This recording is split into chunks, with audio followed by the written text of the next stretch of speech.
Está no ar com Felipe Figueiredo e Matias Pinto, o Fronteiras Invisíveis do Futebol, o podcast que desvenda a geopolítica do planeta Bola.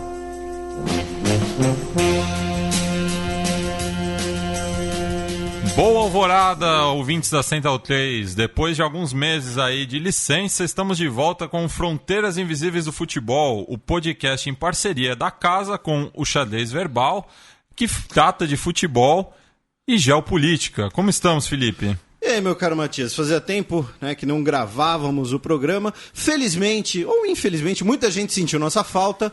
Muita gente falando, poxa, quando é que volta Fronteiras? Ficamos muito felizes aí pelo reconhecimento, pelo carinho. Estamos indo para o 6º programa.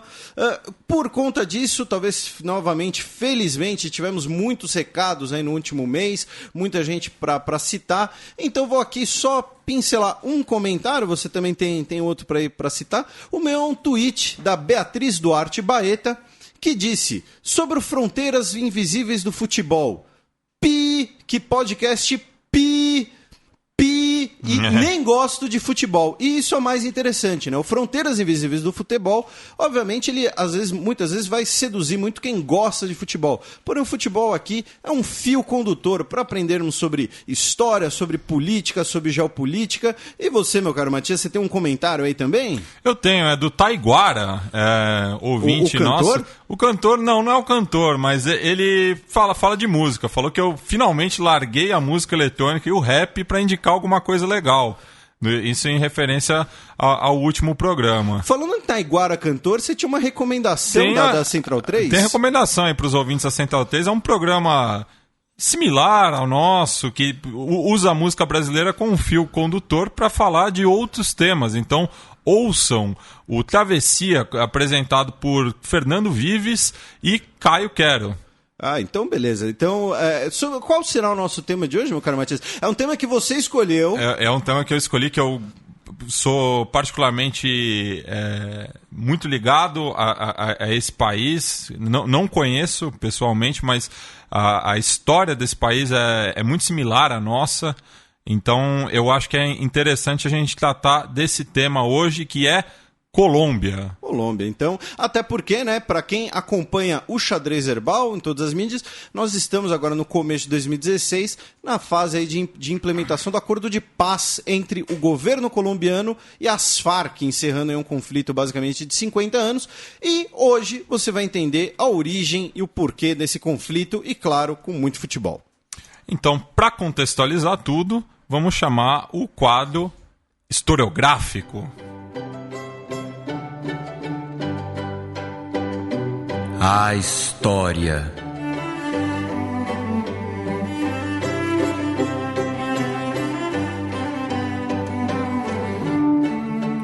Bem, vamos falar então da história da Colômbia, mas claro, a gente não vai falar de toda a história da Colômbia. Como o programa fala sobre futebol, a gente vai contextualizar mais para o século XX, mas para chegar no século XX, a gente passa, né, pela Guerra dos Mil Dias, que durou de 1899 a 1902, que basicamente eram choques entre as milícias liberais e conservadoras e acabaram vitimando um em cada 25 colombianos, né, Felipe? Foram cerca de 100 mil mortes, mais de 100 mil mortes na Colômbia. Lembrando que a Colômbia, ela durante o período de domínio hispânico, né, e já falamos isso, já estamos por aqui, Colômbia, Venezuela, partes do atual Peru, eram um só país. O atual Panamá também, e aí é interessante... O Equador, bem lembrado. Então, nós tivemos uma questão, primeiro, de guerras de dissolução desses antigos territórios espanhóis, e depois, em conflitos internos a esses novos países, para determinar as forças dominantes nesses países. As forças que muitas vezes se veriam como herdeiras da tradição independentista anterior. No caso da Colômbia, como você disse, foi uma guerra civil, basicamente entre as facções radicais do Partido Conservador e do Partido Liberal. E um dos efeitos dessa guerra também foi o fortalecimento de algumas milícias de grupos pró-independência no atual Panamá, que na época fazia parte da Colômbia. né? E depois... Inclusive o chapéu Panamá foi criado na Colômbia. O chapéu Panamá, que inclusive muitas vezes ele é feito no Equador. No Equador, o material dele é nativo do Equador, né? E ele tem esse nome porque ele foi imortalizado pelo Theodore Roosevelt, que era o presidente dos Estados Unidos, e o Panamá, em 1906, ele se separa da Colômbia com um movimento independentista apoiado pelos Estados Unidos. Depois, os Estados Unidos vão usar o território do Panamá para construir o canal do Panamá, e quando ele ia supervisionar essas obras, o Theodore Roosevelt usava um chapéu, né, e usava o que depois se convencionou chamar de summer, né, que é o terno branco, por isso que acabou eternizando o nome Chapéu Panamá. Esse é o primeiro episódio, assim, como você disse, que determina a atual identidade colombiana. E outro episódio importante, aí fazendo um paralelo com a história do Brasil, vai ser depois a crise de 29, vai levar uma desvalorização do café e uma mudança de regime, novamente o mesmo cenário que aconteceu no Brasil. Nesse caso, né, após a Guerra dos Mil Dias, o Partido Conservador tornou-se hegemônico e ficou no poder até 1929, que, assim como o Brasil tinha como principal commodity o café, só que com a desvalorização do produto nacional, o Partido Conservador perde o seu apoio, o seu grupo econômico, né? E com isso permite a eleição de Enrique Olaya Herrera, que era ex-embaixador da Colômbia nos Estados Unidos, mesmo no governo conservador. E o Olaya Herrera dá início à República Liberal. Porém, um dos principais quadros do Partido Liberal, o Jorge Eliezer Gaitán, ele rompe com o partido em 1933 e funda a União Nacional de la Izquierda Revolucionária. É uma cisão à esquerda, né, do partido. Afinal, o Partido Liberal era um partido de oposição, então aglutinava diversos grupos descontentes com os rumos do Partido Conservador. Aquela coisa, o termo liberal não necessariamente tinha o mesmo significado que nós temos hoje, né? O liberal nessa época era como se fosse o partido à esquerda. Sim. Como eu falei, o Partido Liberal ele se mantém no poder, né, nesse período. Então, em 1934, tem a eleição de Alfonso López Pumarejo, que também era ligado aos interesses estadunidenses na Colômbia, afinal ele era um antigo funcionário do banco de investimentos Baker Kellogg, e o López Pumarejo acaba se reconciliando com Gaitán, que volta ao Partido Liberal. As exportações cafeeiras se recuperam, a diferença do Brasil, que depois da crise de 29, o café ele nunca mais atinge o status que ele teve anteriormente, mas na Colômbia acontece o processo inverso. O café volta a ser o principal produto da Colômbia. E isso gera um crescimento anual de 5 a 10% no setor industrial também, num período de 10 anos. E isso é importante para o próximo bloco, para vocês já contextualizando, né, o que isso vai ter em relação ao futebol.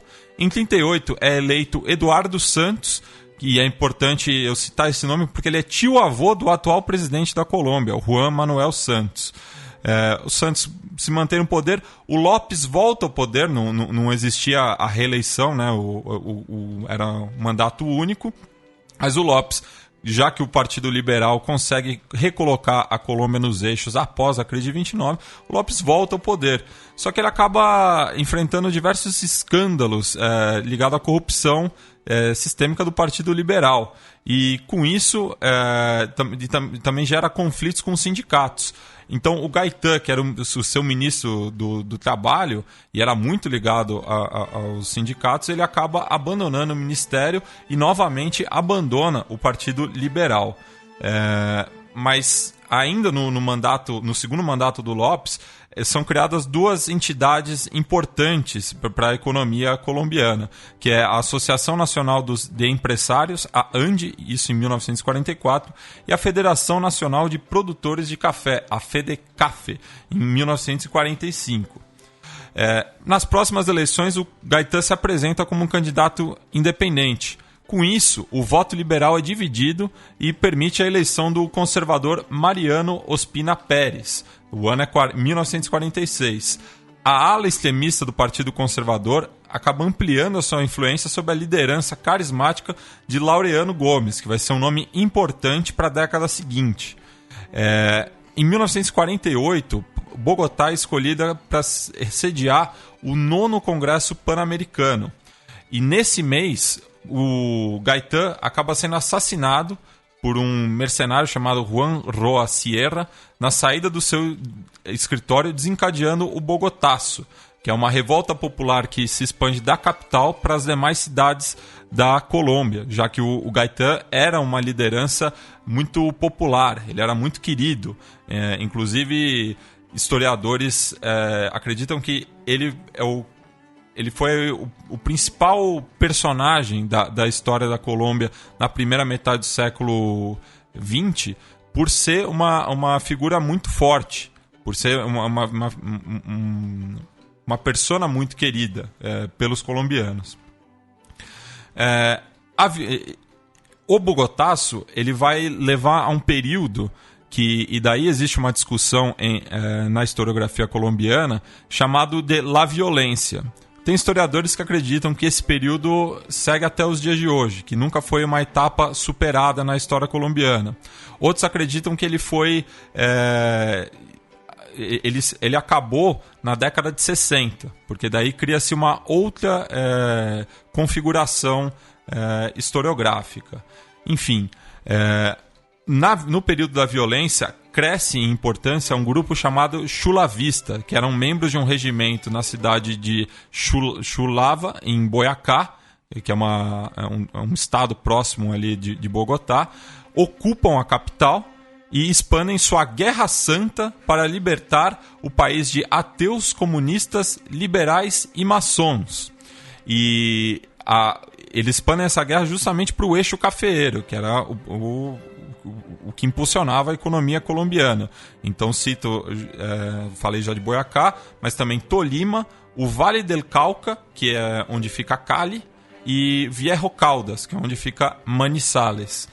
Só para situar algumas cidades importantes na Colômbia e que também vão ser importantes para a formação do primeiro campeonato colombiano de futebol. Em 1950, o Laureano Gomes, que eu já tinha citado, é eleito, mas renuncia meses depois, alegando problemas de saúde, sendo substituído por Roberto Urdaneta Arbeláez. Os gaitanistas se aliam a membros do PSD e organizam uma frente guerrilheira, ocupando o sul de Tolima. Então, acaba tendo esse conflito, né? Tolima é aquela. É aquela. Na verdade, Tolima é um estado, né? A cidade é Ibagué, na qual aconteceu uma coisa chata para alguns dos nossos ouvintes. Mas então, acaba tendo esse conflito entre os chulavistas e os gaitanistas, e um dos membros dos gaitanistas dessa frente guerrilheira, é o Pedro Antônio Marim, alias Manuel Marulanda, ou conhecido como Tiro Fijo, que era um dos líderes da FARC até a sua morte em 2008. Então, é importante notar esse continuismo, né, das frentes guerrilheiras na Colômbia, que elas surgem... final da década de 40. Final da década de 40, com um gaitanista. As FARC, a gente vai entrar no último bloco, vai falar sobre a criação das FARC, mas mostra que tem essa continuidade, né, que as FARC elas têm, claro, estão num contexto histórico anterior. Também na década de 50 surge a figura dos pájaros, que eram mercenários a serviço dos conservadores. E um desses pájaros que acaba se destacando é León María Lozano, conhecido como El Cóndor. E ele atuava principalmente ali em Cali, no norte do Vale del Cauca. Também, nesse período, começo dos anos 50, a Colômbia enviou um batalhão para a guerra da Coreia. Isso mostra novamente como os colombianos eram uma das principais áreas de influência do imperialismo dos Estados Unidos na região. Então foi sempre bastante alinhado. Então, o Brasil, inclusive, se recusou a mandar, porque, inclusive, houve o pedido na época, e a Guerra da Coreia foi teoricamente uma intervenção da ONU, e o Brasil recusou mandar tropas. Sim. Então, então é importante citar o Batalhão Colômbia porque ele vai aparecer bastante também nesses episódios de contra-revolução na Colômbia, né? E o primeiro que o Batalhão Colômbia atua é na cidade de El Líbano, na qual eles acabam massacrando 1.500 camponeses.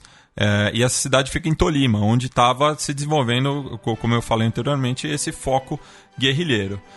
Em 1952, nesse mesmo ano, é realizada a primeira conferência do Movimento Popular de Liberação Nacional, que criou sociedades agrárias nas planícies orientais, ou seja, mais próximas da fronteira da Venezuela, que é onde ainda hoje se mantêm conflitos ali entre os guerrilheiros e o governo colombiano, e que também a gente tem tratado no xadrez verbal, que estão em processo de negociação de paz. O Gomes ele tenta retornar ao poder em 1953, mas ele acaba sendo derrotado por um golpe de Estado pelo general Rojas Pinilla, apoiado por setores opositores a ele dentro do Partido Conservador. É importante citar isso porque esse foi o único golpe de Estado na Colômbia durante a Guerra Fria, a diferença de outros países da região. A Colômbia, durante a Guerra Fria, ela teve somente esse pequeno período de um estado de exceção, mas que não virou uma ditadura de longa duração. Então, e como eu estou pontuando aqui, a Colômbia sempre teve uma sucessão política natural. As eleições sempre se mantiveram. Em 1955... houve um bombardeio aéreo a redutos comunistas em Vila Rica, também em Tolima, e duas aeronaves foram cedidas pelos Estados Unidos, uma B-26 e um F-47, e com isso gera 100 mil refugiados camponeses. E esse é um dos grandes problemas da Colômbia também na atualidade. É o país na América do Sul com o maior número de refugiados internos. Em 1957, empresários organizam uma greve geral que acaba derrubando o general Rojas Pinilla. Isso aconteceu em maio de 1957. E o Laureano Gomes, que estava exilado na Espanha, e o Alberto Lleras Camargo, que era uma liderança do Partido Liberal, assinam um pacto de CIDES, criando a Frente Nacional, o que volta a garantir a alternância de poder. Seria uma versão colombiana aqui do café com leite. Com a criação da Frente Nacional também é declarado o estado de sítio e começa a haver uma criminalização dos movimentos populares. Eu citei também que a Colômbia garantiu as eleições durante esse período todo. Porém, o voto não era obrigatório e ela registrava também o menor índice de participação eleitoral do continente. Ou seja, tinham eleições, mas elas não tinham respaldo, né? Não tinham representatividade da população. O senador Álvaro Gomes Hurtado, filho de Laureano, cunha o termo Repúblicas Independentes, em 1961, para designar 16 áreas controladas por guerrilheiros, nas quais o governo central não exercia soberania. Também nesse ano é criado os Boinas Verdes, forças especiais contra insurgentes dentro do exército em Fuerte Braga, pelas mãos do general estadunidense William Yarborough. Mais uma vez mostra como os interesses estadunidenses têm muita influência. Tem muita influência na Colômbia. Nesse ano também, apesar de ser um governo conservador, é criado o Instituto Colombiano de Reforma Agrária.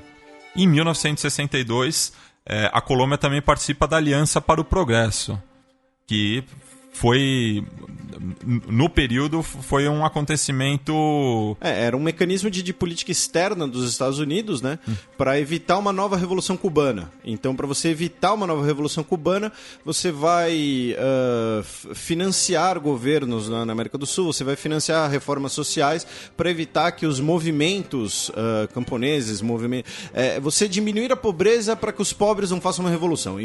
Mais ou menos isso a cabeça do Kennedy na época. No ano seguinte é criado o Plan Lasso, concebido pelo ministro e general Ruiz Novoa, que criava unidades cívico-militares para combater focos de ação comunista, como a República de Marquetalia, que foi outro massacre no qual o Batalhão Colômbia esteve envolvido. E se a gente citou anteriormente que os gaetanistas deram a gênese para as Farc, esse plano ele dá o substrato para a criação dos grupos paramilitares que atuam ainda hoje na Colômbia. E finalmente, terminando esse primeiro bloco, em 1964 é criada as Forças Armadas Revolucionárias de Colômbia, ou seja, as Farc. Vamos passar agora para o campo. O campo. Bem, agora vamos falar de futebol propriamente, né, Felipe? O futebol na Colômbia, a diferença do sul do continente, ele surge um pouco depois.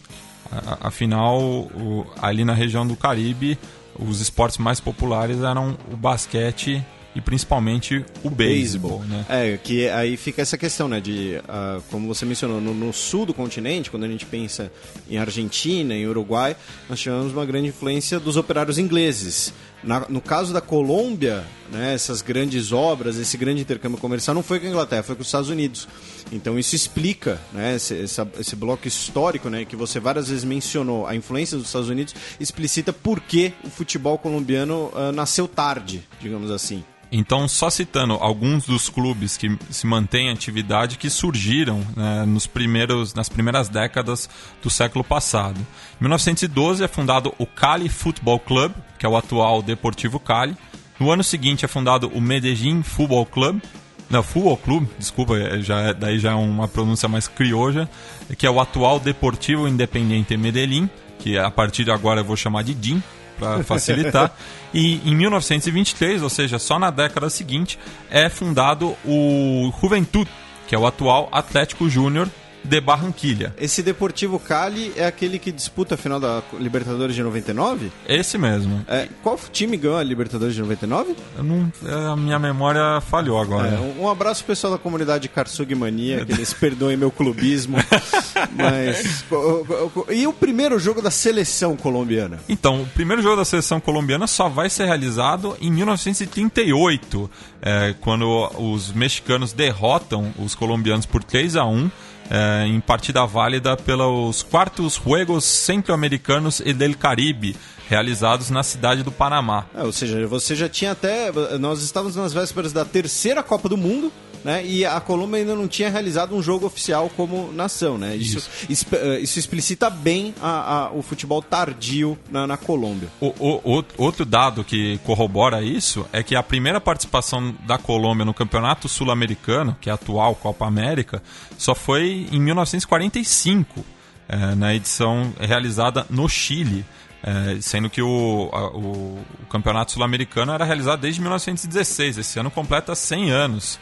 Provavelmente a gente vai ter um especial aqui no Fronteiras Invisíveis. Enfim, 3 anos depois da participação da Seleção Colômbia no Campeonato Sul-Americano, é fundado a Divisão Maior del Fútbol, conhecida até hoje como Di Maior, em 20 de junho de 1948. Ou seja, apenas 2 meses depois do assassinato do Gaitán.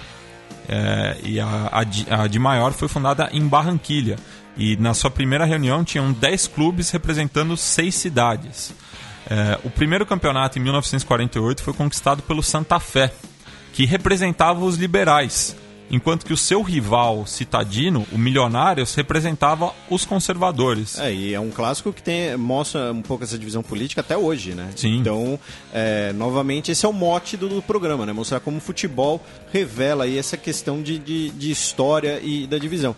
E depois disso, né, depois da fundação, nós temos um evento muito importante que pode parecer estranho para o nosso ouvinte, mas foi a greve dos futebolistas argentinos em 48, que é aí quando nós temos a formação da chamada Liga Pirata. Explica a Liga Pirata, meu caro Matias. Bem, os futebolistas argentinos estavam em greve, né, como você bem citou, buscando melhores condições de trabalho junto ao governo do Juan Domingo Perón, e com isso, muitos deles se viram atraídos pela Liga Pirata que foi o apelido que deram para esse momento do futebol colombiano, porque a Federação Colombiana não era afiliada à FIFA ainda, então ela não seguia as regras da Federação Internacional. E aí não precisava pagar transferência para os clubes. Não precisava pagar a transferência. Então, os jogadores argentinos tiveram essa oferta,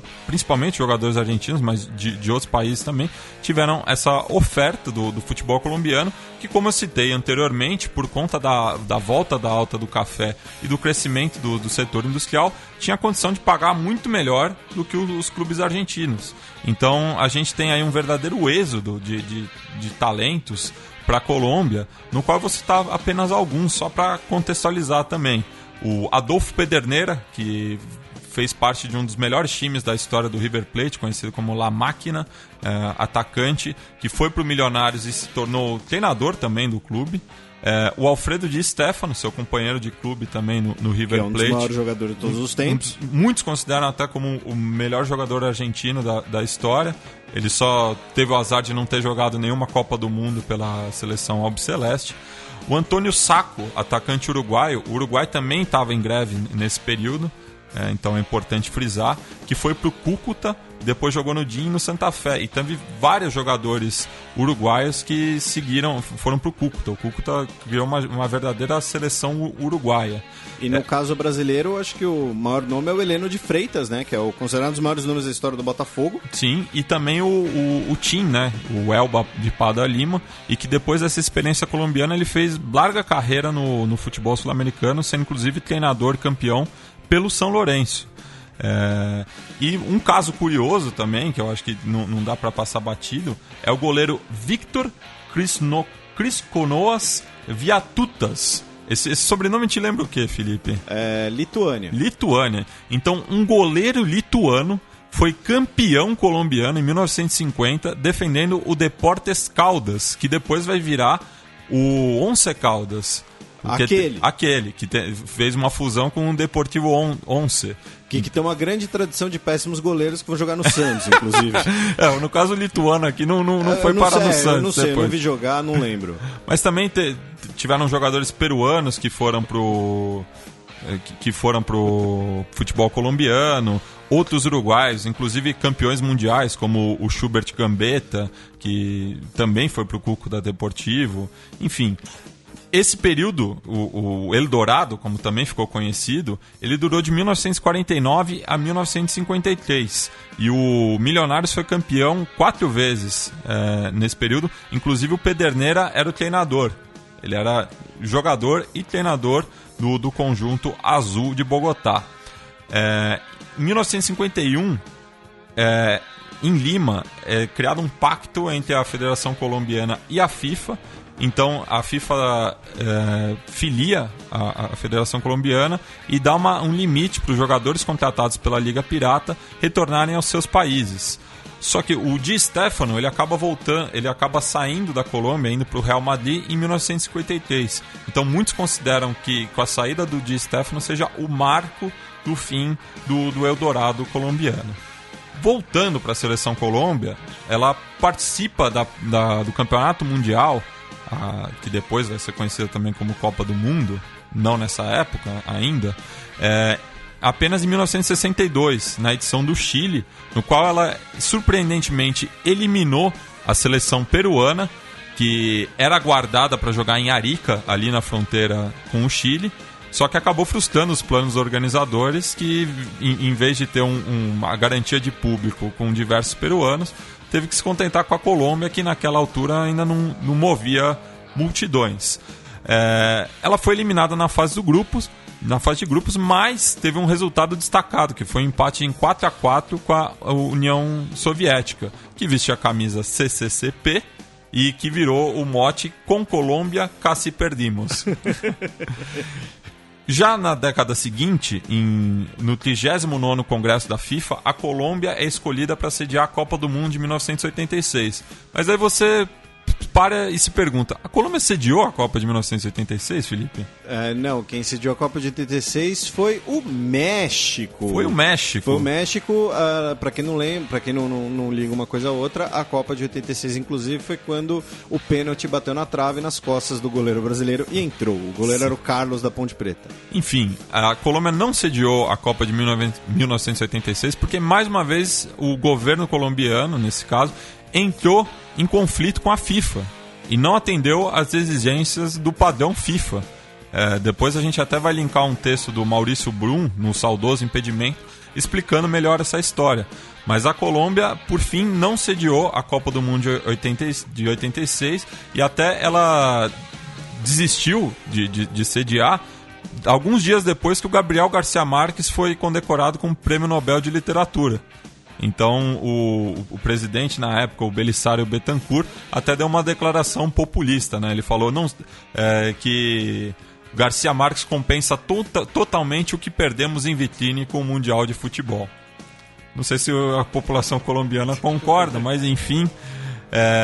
Também na década de 70, o mesmo Deportivo Cali que você já tinha citado, como finalista da Libertadores, tornou-se o primeiro clube colombiano a chegar numa final de Libertadores, em 1978, na qual foi derrotado pelo Boca Juniors, então campeão, que tornou-se bicampeão na ocasião, e era comandado por um treinador argentino, o Carlos Bilardo. Então mostra também que se na esfera política a Colômbia tinha muita influência dos Estados Unidos, na esfera futebolística tinha muita influência do futebol argentino. E nos anos 80, com o narcofutebol, tem um novo êxodo de jogadores argentinos para a Colômbia. Citando alguns conhecidos do público brasileiro, o Ricardo Gareca, o Falcione, o próprio Peckerman, que é o atual treinador da Colômbia. E vocês vão entender explicar o termo narcofutebol no próximo quadro, tá? Podem ficar tranquilos, mas vocês já conseguiram adivinhar o que significa. Sim, só contextualizando um pouco, né, essa relação do narcofutebol, alguns clubes tiveram influência direta dos principais cartéis da Colômbia. Então, o América de Cali, ele era comandado pelos irmãos Rodríguez Orejuela, que pertenciam ao cartel da cidade, e no período do narcofutebol, eles ganharam 9 campeonatos colombianos e foram quatro vezes vice-campeões da Copa Libertadores, 3 delas seguidas. O DIN foi comandado pelo Héctor Mesa, do cartel de Medellín, o Deportivo Pereira por um outro traficante que, inclusive, era sócio do pai do Álvaro Uribe, que uma das principais bandeiras dele é contra as Farc, dizendo que as Farc são sustentadas pelos cartéis, mas o pai dele teve ligações com os narcotraficantes. Então, o Deportivo Pereira era comandado por esse sócio do Uribe pai, chamado Otávio Piedradita Tavares. O Independiente Santa Fé era comandado pelo Fanor Arizabaleta, do cartel de Cali. O seu rival era comandado pelo Gonçalo Rodrigues Gacha, ele mexicano, do cartel de Medellín, e foi bicampeão colombiano em 1987 e 1988. E o Nacional de Medellín foi o principal beneficiário do narcofutebol, comandado pelo Pablo Escobar, e foi bicampeão colombiano em 1981 e 1991 e tornou-se também o primeiro clube colombiano a ser campeão da Copa Libertadores, sob muita suspeita de influência do Pablo Escobar nos bastidores da Confederação Sul-Americana. Lembrando que essas suspeitas de influência vão desde questões de grana, né, subornos, como ameaças de morte, de atentados, né, e o narcofutebol ele vai ter uma influência muito grande aí, né, nesse período de um fluxo de dinheiro muito grande, né, no futebol colombiano, na década de 80, como você citou, a imigração aí de jogadores argentinos, e aí nós chegaremos na principal geração do futebol colombiano, né, da seleção colombiana, que é a geração que tem como primeiro resultado, grande resultado na Copa do Mundo de 90, passa da primeira fase, pela primeira vez, e vai perder nas oitavas de final, né, para Camarões, por 2-1, com aquele lance do icônico goleiro René Higuita, né, que ele tenta sair jogando. Todo mundo já conhece o René, já deve ter ouvido falar do René Higuita, era um cara bem excêntrico, fazia lá suas acrobacias. E essa questão que você citou, né, da relação futebolística entre Colômbia e Argentina ser muito próxima, ela tem um marco simbólico muito grande, né, que é o resultado de 5 de setembro de 93, nas eliminatórias argentinas, quando, no Monumental de Núñez, o estado de River Plate, em Buenos Aires, a Argentina toma em casa de 5-0 da Colômbia, com 2 gols do Rincón, 2 gols do Asprilla e 1 gol do Valência, né? E esse período aí vai culminar na Copa de 94. E na Copa de 94 acontece o marco também que chega ao fim, né, do narcofútbol, que é o assassinato do Andrés Escobar, que foi um dos responsáveis, né, pela eliminação da Colômbia do Mundial de 94, que por conta desse resultado criou muita expectativa no povo colombiano. Ele fez um gol contra. Ele fez um gol contra na partida com os Estados Unidos, que sediaram o torneio, e na volta para a Colômbia ele foi assassinado, né? 6 dias depois, após a eliminação. E ele é assassinado, inclusive, tem uma questão de que não teria sido nem pelo gol contra, uma questão de apostas também, sim, né? Também sim. tem isso. E muita gente acredita também que nessa época o Pablo Escobar também já tinha sido assassinado. Muita gente acredita que por conta desse vácuo de poder que aconteceu principalmente em Medellín, já que o Andrés Escobar também era jogador do Nacional e foi assassinado em Medellín, se o Pablo Escobar estivesse vivo, muita gente acreditaria que o Andrés Escobar não teria sido assassinado, porque não deixaria chegar num dos seus principais valores, já que ele era ligado ao clube de Medellín. E como o nosso ouvinte pôde perceber, vários jogadores dessa geração colombiana passaram pelo Brasil. Alguns com, por exemplo, no caso do Rincón, uma carreira de muito sucesso, né? Jogou Palmeiras, Corinthians, Santos, Cruzeiro, alguns já em uma fase menor da carreira, como o caso do Asprilla, né? Que a gente até brincava aqui em off, ele jogou muita bola, mas já no Brasil já estava mais em fim de carreira, já não estava tão interessado na coisa. Tem o Aristizábal também. O Aristizábal jogou no São Paulo, no Cruzeiro. Curitiba, Santos, enfim. O Brasil também se aproveitou desses talentos, né, da Colômbia, e muitos deles acabavam saindo da Colômbia justamente pelo crescimento da violência, né?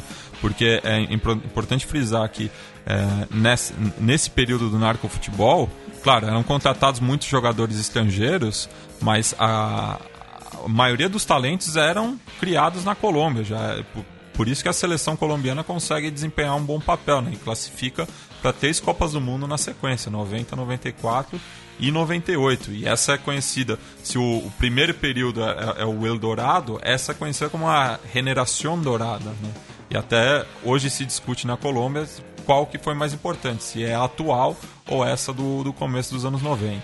E só para não deixar passar batido, né, o narcofutebol já tinha perdido muito da sua influência, mas a Colômbia acaba sediando a Copa América em 2001, que foi uma edição bastante polêmica, né? A Argentina, por exemplo, se recusou a jogar, temendo violência. A gente estava comentando também, lembrando do Mauro Silva, né, que também pediu para não viajar, e o Brasil foi com um time meio misto, era o começo da era Filipão. Perdeu de Honduras. Perdeu de Honduras, que a gente já citou no terceiro programa da série. Enfim, mas a Colômbia, apesar de tudo isso, sagra-se campeã da Copa América, na qual sediou, e essa é a principal conquista do futebol colombiano.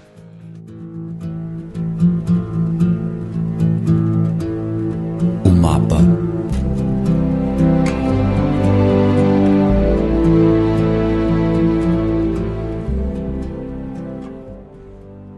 Então, só para contextualizar, né, o narcofutebol e também a mudança do eixo econômico na Colômbia, a gente cita, né, a eleição do Alfonso López Milquensen em 74, ele que era filho do López Pumarejo, que a gente citou no primeiro bloco, e era fundador do movimento revolucionário liberal. Ele adota medidas neoliberais e a Colômbia tem um crescimento importante, mas não por conta dessas medidas, mas por conta de um novo produto que estava surgindo no mercado, principalmente no mercado informal. No mercado internacional, né, especialmente com os Estados Unidos como principal destino de exportação, que é, em bom português, a cocaína. No mesmo ano da eleição do López Milquensen, surge o Movimento 19 de Abril, que eram dissidentes da Aliança Nacional Popular, da Farc e do Partido Comunista. E eles ficaram notabilizados pelo furto da espada de Simão Bolívar, porque eles pretendiam libertar a Colômbia novamente do jugo imperialista. Em 78 é eleito Júlio César Turbay Ayala e no seu governo se proliferam esquadrões da morte e organizações paramilitares com apoio do ministro e general Luiz Carlos Camacho. Em resposta, os guerrilheiros há uma onda de sequestro por parte dos guerrilheiros. Isso vai criar um movimento ligado aos narcotraficantes chamado Muerte a Sequestradores. No ano seguinte à fundação do Muerte a Sequestradores, em 1982, é realizado o 7º Congresso das Farc, que abandonam a estratégia defensiva e criam o Exército del Pueblo, buscando uma projeção nacional. No mesmo ano da criação do Exército del Pueblo, é fundado o Nuevo Liberalismo, por Luiz Carlos Galán, Rodrigo Lara Bonilla e outros políticos da nova geração. E é importante guardar esses dois nomes. Em 82 também é eleito o Elisário Bettencourt, que a gente citou no bloco anterior, como o responsável pelo fim da Copa do Mundo da Colômbia, o fim desse sonho. E no seu governo se tenta o primeiro cessar-fogo da história da Colômbia para acabar com as violências. E aumenta a tensão na fronteira com a Venezuela, que é um tema que a gente também já abordou no Xadrez Verbal. O Bettencourt concede anistia e liberação de mais de 1.000 ativistas políticos e guerrilheiros encarcerados pelo Estatuto de Segurança criado no governo anterior pelo general Camacho. O petróleo supera o café como principal produto legal de exportação, enquanto que o crescente tráfico de cocaína, que representava 30% da balança comercial, e da maconha, faz crescer a especulação fundiária e imobiliária. Com isso, Medellín volta a se tornar o eixo econômico da Colômbia, principalmente por conta da sua posição privilegiada, né? Já que ela está numa área centralizada da Colômbia, então abrange bastante as principais rotas comerciais do país. E só para reafirmar aqui para o nosso ouvinte, estamos falando de que quase 1/3 da balança comercial colombiana nesse período é representada pela cocaína. Então não é uma piada, às vezes é usado como um estereótipo negativo, é claro, mas é uma questão econômica, né? 1/3 da balança comercial do país, isso é muita coisa, muita coisa. Com a importância da cocaína, né, para a balança comercial, os narcotraficantes eles sonham com uma projeção política. Então Pablo Escobar acaba sendo apadrinhado pelo cacique liberal Alberto Santofimio. E, em 1974, o Escobar manda assassinar o ministro Lara Bonilla, justamente por divergências ali dentro da ala liberal do país. Semanas depois do assassinato do Lara Bonilla, o governo lança uma contraofensiva em relação aos narcotraficantes, mas isso tem um efeito reverso, porque o preço da cocaína quadruplica.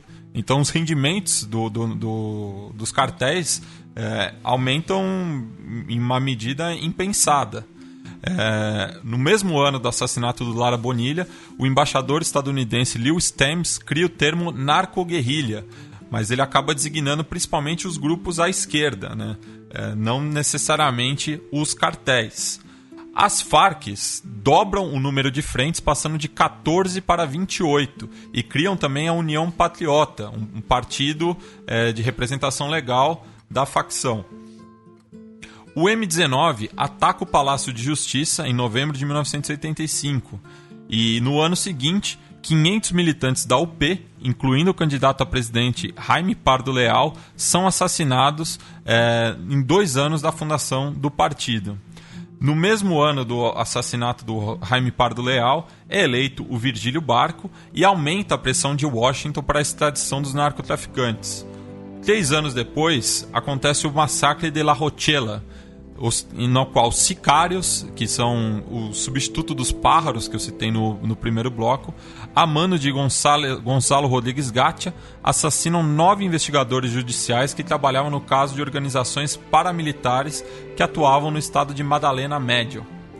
Às vésperas da eleição de 1990, são assassinados os presidenciáveis Bernardo Jaramillo, da UP, o Carlos Pizarro, do MDC-9, e o Luiz Galan, que a gente tinha citado já, que era um dos fundadores do Novo Liberalismo, e companheiro do Lara Bonilla, que também já tinha assassinado. Isso em 8 meses de intervalo. Então, 3 presidenciáveis colombianos são assassinados em 8 meses. Então, era muito frágil você ser um candidato à presidência na Colômbia.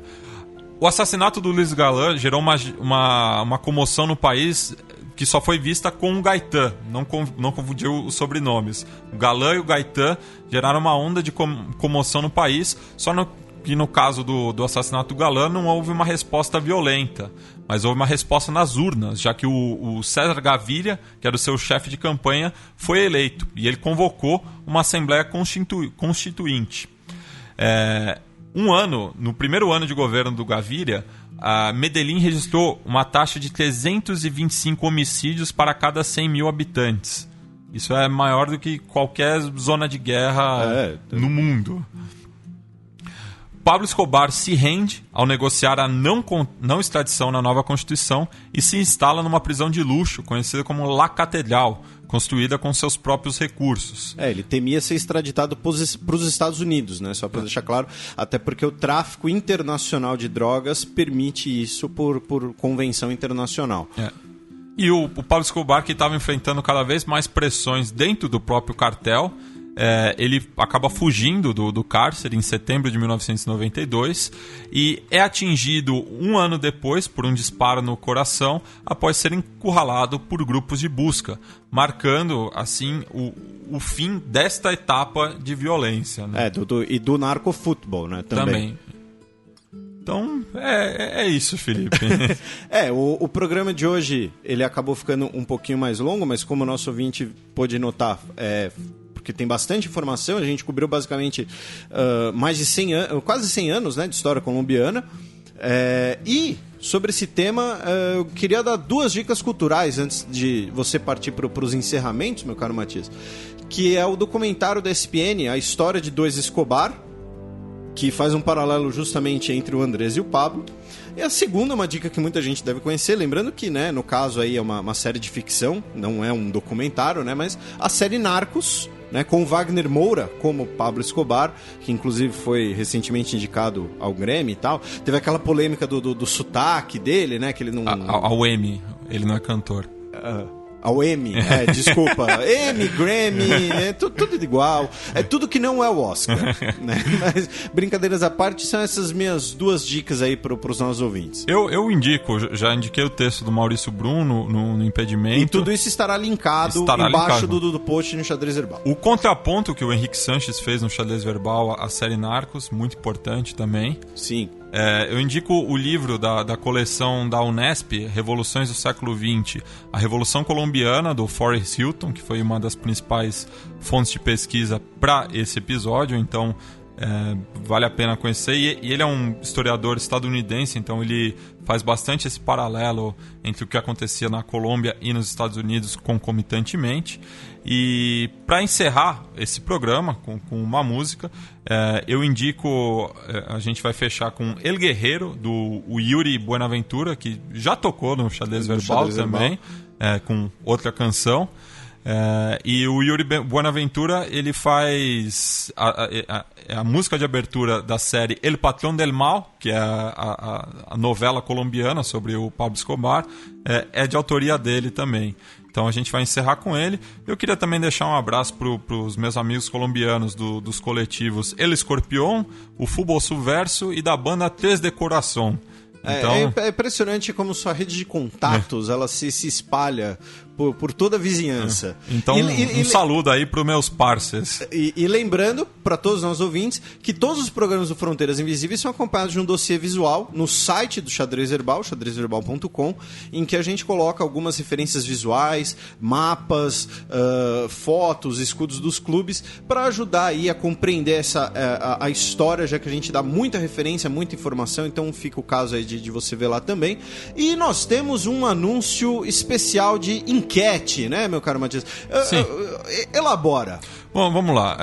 O próximo programa a gente já também tá gravando, então o episódio 7 já está definido, mas o episódio 8 da nossa série vai ser escolhido por você, caro ouvinte. Então a gente vai lançar uma enquete aí nas redes sociais, onde vocês nos acompanham, e para vocês decidirem, dentre as opções que a gente vai dar, qual vai ser o 8º episódio da nossa série. Então, junto com o 7º programa do Fronteiras Invisíveis do Futebol, será colocada no ar essa enquete, mas aí já colocando aí, se vocês quiserem mandar sugestões nesse meio tempo pra gente pensar, a gente já tem algumas ideias, inclusive algumas ideias sugeridas por vocês ficam à vontade aí pra mandar e-mail, pra comentar, pra acompanhar nas redes sociais.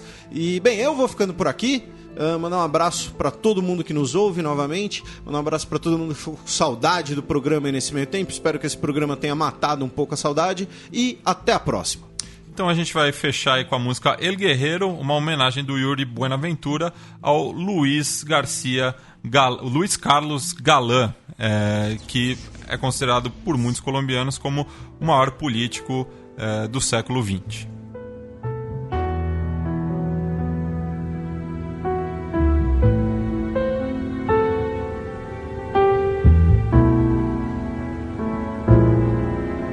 El guerrero